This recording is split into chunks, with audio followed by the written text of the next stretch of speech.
जय भीम साथियों। बाबा साहब अंबेडकर ने कहा था कि गांधी कोई महात्मा नहीं है। मैं उन्हें महात्मा नहीं मानता, बल्कि वह एक शातिर राजनेता हैं। यह बात बाबा साहब डॉक्टर अंबेडकर ने गांधी के बारे में कही थी। पर क्यों कही थी? क्योंकि बाबा साहब डॉक्टर अंबेडकर गांधी को बहुत अच्छे तरीके से जान चुके थे।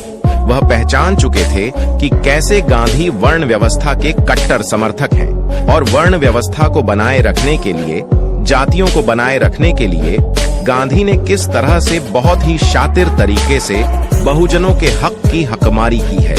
इस वजह से बाबा साहब डॉक्टर अंबेडकर उन्हें कहते थे कि वो कोई महात्मा नहीं है और मैं उन्हें महात्मा नहीं मानता। आज ही का वो दिन है 24 सितंबर 1932, जिसको पूना पैक्ट के तौर पर याद किया जाता है। आज का दिन पूना पैक्ट के तौर पर याद करते हैं और आज ही के दिन बाबा साहेब अंबेडकर ने कहा था कि यह मेरे जीवन की सबसे बड़ी गलती है। गांधी के कोशिशों साजिशों की वजह से बहुजन समाज का ऐसा नुकसान हुआ जिसकी भरपाई आज तक नहीं हो पाई है। पूना पैक्ट उसका एक जिंदा उदाहरण है। सबूत है, उसकी कब्र है उस बात की कैसे बहुजनों की हकमारी हुई थी। क्या है पूना पैक्ट? सबसे पहले ये समझिए और फिर मैं आपको बताऊंगा कि किस तरह से गांधी और बाबा साहब डॉक्टर अंबेडकर के बीच में वो टकराव था। अपने बहुजन समाज की हकमारी के खिलाफ बाबा साहब कैसे लामबंद थे और किस तरह से गांधी जो है वो वर्ण व्यवस्था को बनाए रखने के लिए उन्होंने अपनी जान की बाजी लगा दी थी। पहले आप वर्ण व्यवस्था पर अर्थ समझिए। वर्ण व्यवस्था समाज को बांटने तथा छोटी जाति के लोगों पर अत्याचार का साधन था तथा यह सनातन धर्म की कुप्रथा थी जो कि गांधी इस व्यवस्था को बनाए रखना चाहते थे, परंतु बाबा साहब अंबेडकर इसका विरोध करते थे।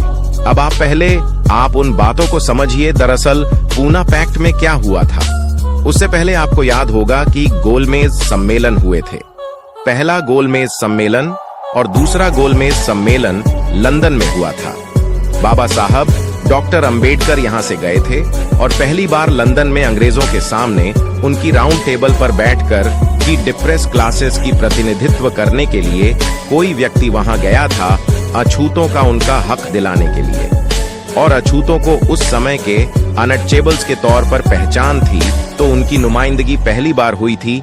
और वहां पर बाबा साहब डॉक्टर अंबेडकर ने अंग्रेजों को बताया, उस समय जो ब्रिटिश प्रधानमंत्री थे डोनाल्ड, उनको और उनकी बाकी टीम को बताया कि किस तरह से भारत में जातियों के आधार पर समाज बंटा हुआ है और जो सबसे निचला तबका है उसको ये लोग अछूत कहते हैं, उसको छूते भी नहीं है, उसके पास कोई अधिकार नहीं है और उसका किस तरह से यहाँ पर शोषण होता है, हकमारी होती है और कितने जुल्म जातियों से उसे गुजरना पड़ता है। ये सब बातें बाबा साहब डॉक्टर अंबेडकर ने पहले गोलमेज सम्मेलन में और फिर दूसरे गोलमेज सम्मेलन में कही थी।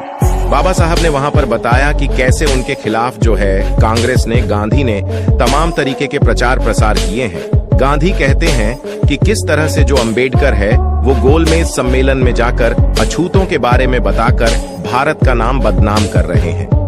डॉक्टर अंबेडकर एक तरीके से देशद्रोही का काम कर रहे हैं। लेकिन बाबा साहब डॉक्टर अंबेडकर अंग्रेजों को ये समझाने में कामयाब हुए कि यहाँ पर अछूतों को आप जिस तरह से मुसलमान और सिख और बाकी अल्पसंख्यक समुदाय को अलग से गिनते हैं, उस तरह से हिंदुओं को आप अलग अछूतों को गिनो, क्योंकि हिंदू धर्म में अछूतों को कोई अधिकार नहीं है, उनके साथ कोई भी समानता का व्यवहार नहीं होता है, बहुत गैर बराबरी होती है, इसलिए आप उन्हें अलग से गिनिए। पर इस बात को जब ब्रिटिश प्रधानमंत्री मान गए, उनकी टीम मान गई, तो फिर 16 अगस्त 1932 को कम्युनल अवार्ड की घोषणा हुई, जिसे आप